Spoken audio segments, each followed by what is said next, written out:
Bonjour et bienvenue. Alors, aujourd'hui, ce sera un tirage sentimental. On va utiliser le petit Lenormand pour regarder ce qu'il se passe entre vous deux actuellement. Alors, j'utilise la femme à la rose pour vous signifier, même si vous êtes un homme, et j'utilise votre autre avec l'homme à la rose, même si c'est une femme. On va regarder quelles sont les choses qu'il y a entre vous. Donc ça peut être des choses positives comme des choses négatives.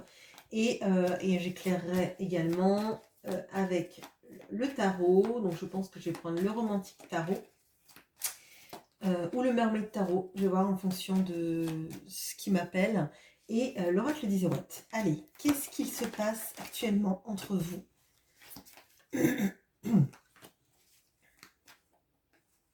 Vous aurez remarqué que je suis un peu moins présente actuellement. J'ai un peu du mal à me remettre, mais ça devrait, tout devrait revenir en ordre très vite. Allez.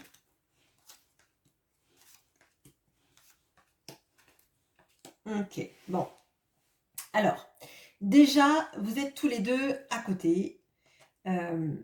Et cette personne de votre cœur vous regarde. Vous ne le regardez pas, cependant, vous êtes en train de regarder beaucoup de choses qui accaparent votre attention. Et notamment, moi, ce que je vois, donc on a le renard, on a la loupe, on a le livre. Là, il y a une histoire de confiance. Il y a une histoire de peur d'être trahi, peur que l'autre mente, peur que l'autre vous mène en bateau, et que vous n'ayez pas vu toutes les petites lignes sur le contrat, que vous n'ayez pas vu tous les tenants et aboutissants et toutes les choses qui sont cachées. Là, moi, ce que je ressens, c'est vraiment la peur de se laisser aller dans quelque chose et finalement d'être un peu le dindon de la farce, d'être la personne à qui on ment, la personne trop crédule, la personne qui a cru ou qui croirait en l'autre et qui finalement va se retrouver le bec dans l'eau. Et j'ai l'impression que là, ça appuie. Ça appuie. Alors, il y a de ça, et il y a aussi peut-être le fait de se dire que l'autre peut être un menteur. Donc, soit vous avez peur qu'il soit un menteur, soit vraiment il y a cette impression-là de se dire il me ment, il m'a jamais aimé, il se joue de moi, il n'a pas de sentiment pour moi, il ne tire profit que des choses qui l'intéressent dans l'histoire, et il me donne pas grand-chose. Et là, en fait, il y a beaucoup de secrets. Donc, potentiellement parce que cet autre peut ne pas parler ou ne pas se dévoiler en tout cas. Si vous avez des conversations normales, en tout cas, on a quelqu'un qui ne se dévoile pas. Et de se dire, je me suis peut-être trompée ou je vais me tromper, et si je me laisse aller à avoir confiance dans cette personne, à y croire, je vais être déçue à la fin. Ok, bon. Je vais vous isoler tous les deux. Lui en centrale, vous en centrale. Et je vais aller regarder vous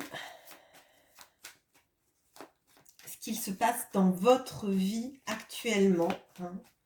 Peut-être que vont ressortir toutes les choses qui sont déjà ressorties, ce sort de peur de se tromper, de peur d'être dupé. Et j'aimerais bien voir lui, parce que lui, on a vu il vous regardait, mais il y a beaucoup de vide et de flou autour de lui. Alors, on va voir. Je vais prendre 2 cartes pour vous encadrer. Ah, on a 3. Bah, écoutez, on en a 3. Et lui, pour l'encadrer. Okay. Allez. Alors, vous, on a les jardins, on a le cœur et on a la faux. Ok. Bon, là, Non, c'est pas les jardins, c'est le labyrinthe, pardon. Donc vous êtes perdu. Vous avez l'impression d'être au milieu du labyrinthe avec personne qui vient vous chercher. Alors, je ne sais pas pourquoi j'ai dans la tête vous savez, quand on était enfant, en tout cas moi quand j'étais enfant, je ne sais pas si ça se fait toujours trop, euh, mais euh, les agents d'accueil qui, dans les grandes surfaces, qui appelaient la petite tatata est attendue par sa maman, nanana. Et moi j'ai l'impression que c'est ça en fait. Vous vous sentez isolé, perdu au milieu d'un labyrinthe, pas savoir où vous allez, si vous allez vers une sortie qui va être confortable pour vous, ou si vous devez attendre que quelqu'un vienne vous chercher pour vous guider à la sortie du labyrinthe. Là, je pense que dans votre tête, c'est un petit peu j'allais dire le branle-bas de combat, mais j'ai l'impression que vous avez peur de vous faire confiance, vous avez peur de croire en quelque chose, en quelqu'un surtout. Et à côté de vous, là, on a le cœur et on a la faux. Alors, la faux, c'est vrai qu'elle ne tranche pas. Euh, elle n'est pas comme ça. Si vous voulez, quand la faux, euh, elle est comme ça, certes, euh, on va récolter, mais on va couper vis-à-vis de quelque chose. Là, moi j'ai l'impression qu'à côté de vous, il y a le cœur, il y a des sentiments qui sont très forts, mais vous êtes en train de vous demander s'il ne faut pas couper avec une relation, parce qu'en fait, ce que vous ressentez dans la vie de tous les jours et dans la manière dont c'est manifesté, c'est pas le cas en fait. C'est comme si vous croyiez très fort en quelque chose, mais qu'il n'y avait jamais rien dans la vie qui n'attestait de ce que vous ressentez au fond.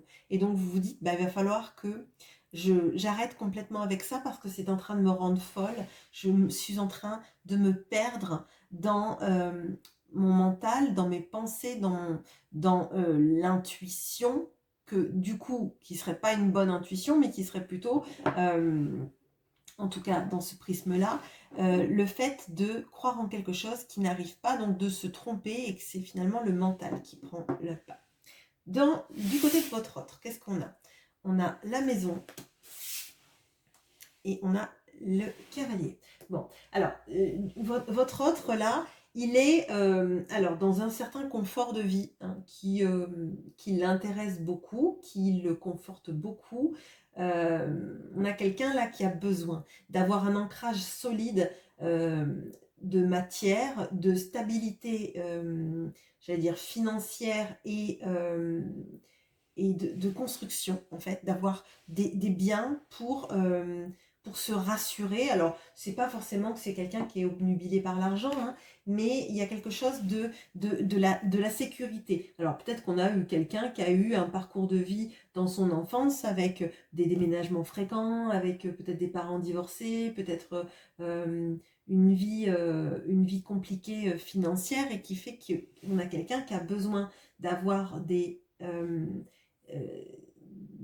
j'allais dire des renforts, mais c'est pas ça, des, euh, des ancrages particuliers dans la matière pour montrer que lui, il a réussi et qu'il lui restera au moins ça, quoi qu'il arrive. Bon, on voit le cavalier. Donc, il a quand même envie, lui, de communiquer et de faire un déplacement. Si cette personne vit loin, il y a l'idée de faire un voyage ou de parler, de faire un voyage ensemble ou de revenir à la communication avec vous de manière quand même rapide. Alors, on va, euh, on va regarder pour vous ce que peut nous dire le tarot sur votre état d'esprit, si on peut en savoir un peu plus.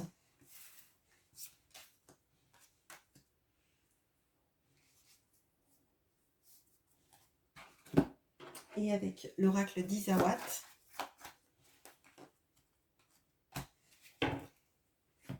Ok. Alors, vous êtes quelqu'un qui savait vous assumer toute seule. Là, il y a quelque chose sur ne pas devoir sa réussite, ne pas devoir rendre compte aux gens, ne pas devoir être redevable et s'en sortir par soi-même. Il y a quelque chose sur le fait aussi d'avoir un bien-être matériel, euh, pas forcément pour vous, mais pour les gens autour de vous. Alors c'est d'autant plus vrai si par exemple vous avez des enfants, pour vous faire en sorte que ils se sentent à l'abri, qu'ils se sentent dans un environnement douillet et confortable, loin du risque et du manque. Et c'est marrant parce que je ressens la même énergie que pour cette personne, euh, sauf que lui, c'est plutôt par rapport à lui-même qui cherche ce confort. Et vous, j'ai l'impression que vous essayez d'avoir un confort, mais plutôt pour vos proches.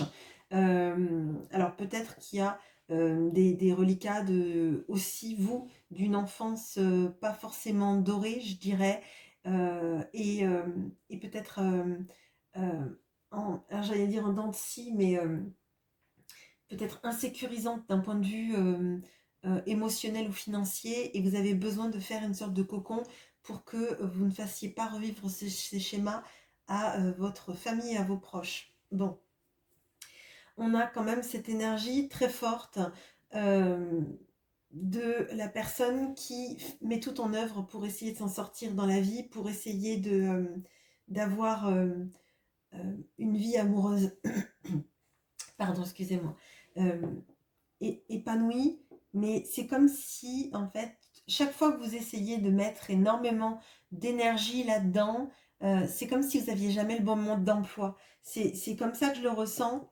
En fait, vous essayez de faire des nouveaux lendemains et des choses magnifiques, et vous avez l'impression que finalement, ça passe trop vite, c'est comme si ça échappait à votre contrôle et que c'était jamais à l'attendu de ce que vous vouliez faire. Alors, c'est un peu flou ce que je veux dire, mais j'ai l'impression que vous mettez toute votre énergie et en fait, c'est comme si elle n'était pas dosée. Euh, Par exemple, vous voulez que les choses se passent bien, vous y mettez beaucoup d'énergie et beaucoup d'attente, et du coup, l'autre peut-être en face se sent étouffé, ou fuit, ou n'est pas dans ces dispositions-là, ou alors vous essayez de prendre sur vous en faisant la personne détachée, et du coup, l'autre en face ne réagit pas de manière proportionnée à ce que vous essayez de faire. C'est comme si vous essayiez de faire un sort, hein, je sais pas moi, de changer des haricots verts en patates, et qu'en fait, les haricots verts, ils se changeaient en salsifis. Bon, bah, sauf si vous aimez les salsifis. Mais vous voyez, on met beaucoup d'énergie dans quelque chose et on a l'impression que c'est jamais, jamais bon et qu'on n'arrive à rien. Et il y a quelque chose derrière de se dire pourquoi je donne toute cette énergie dans cette relation-là alors qu'elle est insatisfaisante, alors que je fais tout ce que je peux pour que ça aille bien et ça ne va jamais. C'est jamais comme il faut et c'est compliqué. Bon. Il y a une notion aussi avec ce 6 d'épée et les hyènes, et donc j'ai encore ça, de fuir quelque chose qui vous drainerait.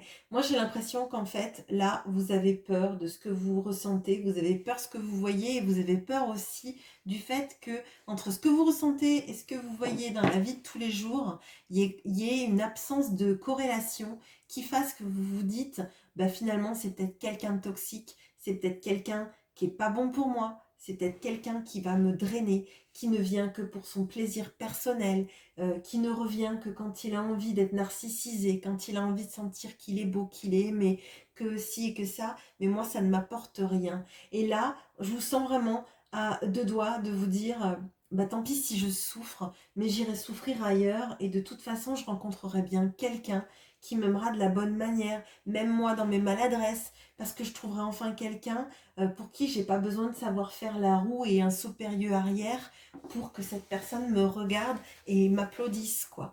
Euh, bon, c'est un petit peu, excusez-moi, j'ai beaucoup d'images, mais je ressens vraiment ça et c'est fort. On va regarder du côté de votre autre, du coup, ce que ça représente, ça, ce confort et surtout ben, mettre l'accent aussi sur ce que ça représente, cette communication, cette envie, même peut-être de se voir, qu'on voit là.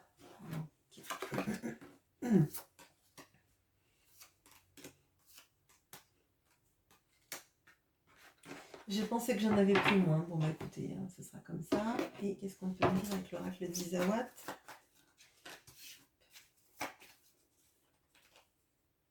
Okay.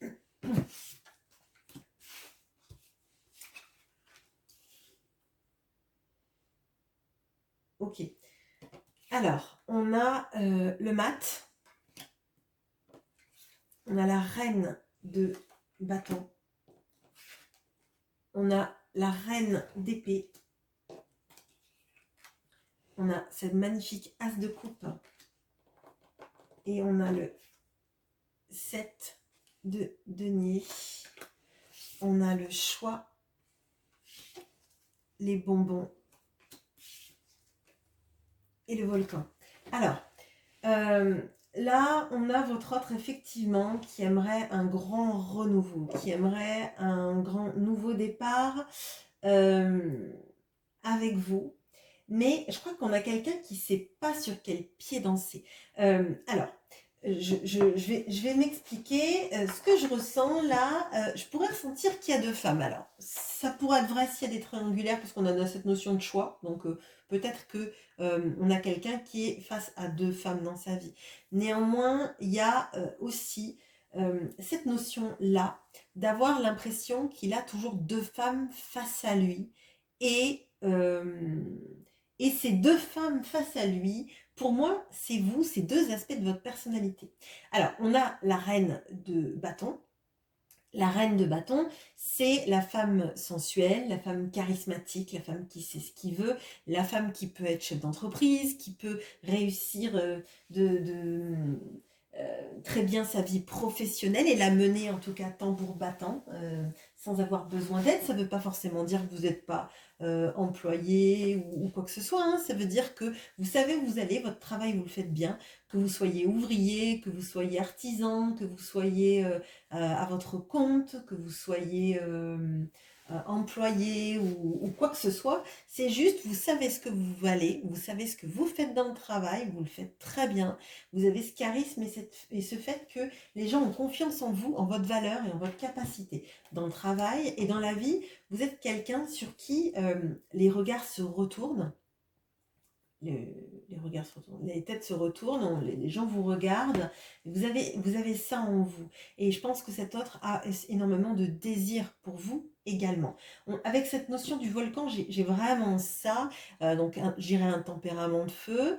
Je pense que vous n'êtes pas la personne peut-être la plus timide du monde, en tout cas vis-à-vis de cet autre, hein, de la manière dont il vous voit. Je pense qu'il ressent vraiment ce fort pouvoir d'attraction que vous avez sur lui, en tout cas, c'est certain. Mais il y a aussi la reine d'épée. Alors, la reine d'épée, c'est l'archétype de la femme qui a été trahie. Une femme qui peut être veuve, divorcée ou qui a été trompée, hein, d'ailleurs, ou qui a vécu des choses compliquées qui font que maintenant elle se méfie. Et c'est ce qu'on avait vu tout à l'heure avec cette notion du renard, de la loupe, de chercher en fait là où vous allez être trahi. Je pense qu'il y a une grosse blessure de trahison chez vous qui fait que vous basculez parfois de la femme de la reine de bâton à la reine d'épée. C'est-à-dire entre la femme charismatique sensuelle qui maîtrise les choses à la femme qui va créer une barrière de protection entre elle et entre ceux qui voudraient l'approcher pour ne pas souffrir. C'est un mécanisme de protection, mais ça peut signifier que parfois vous pouvez être tranchante. Et c'est pas une critique. Je crois que quand on a peur de souffrir, on enclenche des mécanismes qui sont pas forcément qui on est à l'intérieur, qui sont juste notre manière de réagir. Hein. Donc je crois que votre autre là, il est vraiment décontenancé. Hein. Il est décontenancé parce que face à lui, il a à la fois la reine de bâton et parfois il a la reine d'épée. La reine d'épée qui peut lui trancher la tête façon Highlander, vous voyez. Enfin, si vous connaissez Highlander, mais voilà. Et pourtant, il y a un amour extrêmement fort. On a l'as de coupe. Hein. L'as de coupe, c'est le Graal en amour. C'est d'ailleurs, c'est une fontaine qui déborde d'amour. Hein. Elle déborde. Il y a tellement d'amour qu'il éprouve pour vous, qu'il ne sait pas comment le manifester. Et je pense qu'on a quelqu'un quand même d'assez maladroit. Vous voyez d'ailleurs, on veut un nouveau départ. On arrive et puis son bouquet de fleurs, on le met en chapeau. Bon, C'est maladroit, en fait. On a quelqu'un qui est maladroit. Quelqu'un qui va vous apporter des bonbons parce que les fleurs, c'est périssable. Et c'est vraiment ça, en fait.